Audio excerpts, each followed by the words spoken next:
അപ്പോൾ നമുക്ക് ഇനി അടുത്തത് പഠിക്കാനുള്ളത് സോളിനോയിഡിലെ ഒരു സെൽഫ് ഇൻഡക്ഷനുമായി ബന്ധപ്പെട്ടിട്ടുള്ള ഒരു ഇമ്പോർട്ടൻ്റ് ആയിട്ടുള്ളൊരു ടോപ്പിക്കാണ്. അതാണ് ബാക്ക് ഇ എം എഫ്. എന്തായിരിക്കും back E M F? E M F എന്താണെന്ന് നമ്മൾ കേട്ടിട്ടുണ്ട്. പക്ഷെ what is back E M F? നമ്മൾ SSLC തന്നെ പഠിച്ചൊരു ടോപ്പിക്കായിരുന്നു. അപ്പോൾ ബാക്ക് ഇ എം എഫ് എന്ന് പറഞ്ഞാൽ ഞാൻ പറഞ്ഞ ഒരു സെൽഫ് ഇൻഡക്ഷനുള്ള സോളിനോഡ് ഞാൻ എടുത്തു. ഈ സോളിനോഡ് എടുത്തു, അതിൽ സെൽഫ് ഇൻഡക്ഷൻ ഉണ്ട്. ഇതിൻ്റെ ഉള്ളിൽ തന്നെ കറണ്ട് കൊടുത്തപ്പോൾ ഒരു ഇ എം എഫ് ഉണ്ടാവുന്നുണ്ട് അല്ലേ? ഇനി ഈ എം എഫിൻ്റെ ഇക്വേഷൻ എന്താ പറയുക? ഈ ഇ എം എഫിൻ്റെ ഇക്വേഷൻ എന്തായിരിക്കും? നമ്മൾ ആദ്യം പഠിച്ചിട്ടുണ്ട്. ഇ എം എഫ് എന്ന് പറഞ്ഞാൽ ആർക്ക് ഡയറക്റ്റ്ലി പ്രൊപ്പോർഷണൽ ആയിരുന്നു? ഫ്ലക്സിന്. വെറുതെയാണോ? അല്ല, d/dt ഓഫ് ഫ്ലക്സ്, അതായത് റേറ്റ് ഓഫ് ചേഞ്ച് ഓഫ് ഫ്ലക്സിനോട് proportional. E M F is equal to d/dt of phi.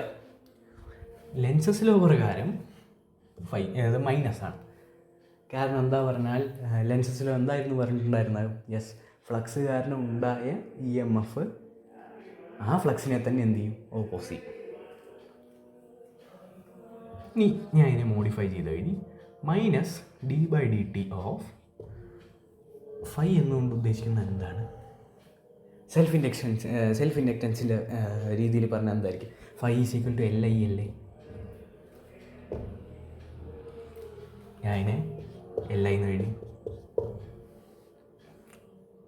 L constant ആണ്, കാരണം സെൽഫ് ഇൻഡക്റ്റൻസ് എന്ന് പറഞ്ഞാൽ കോൺസ്റ്റൻ്റ് ആണ്. അപ്പം minus L into d/dt of I. ഇതാണ് ബാക്ക് ഇ എം എഫിൻ്റെ ഇക്വേഷൻ.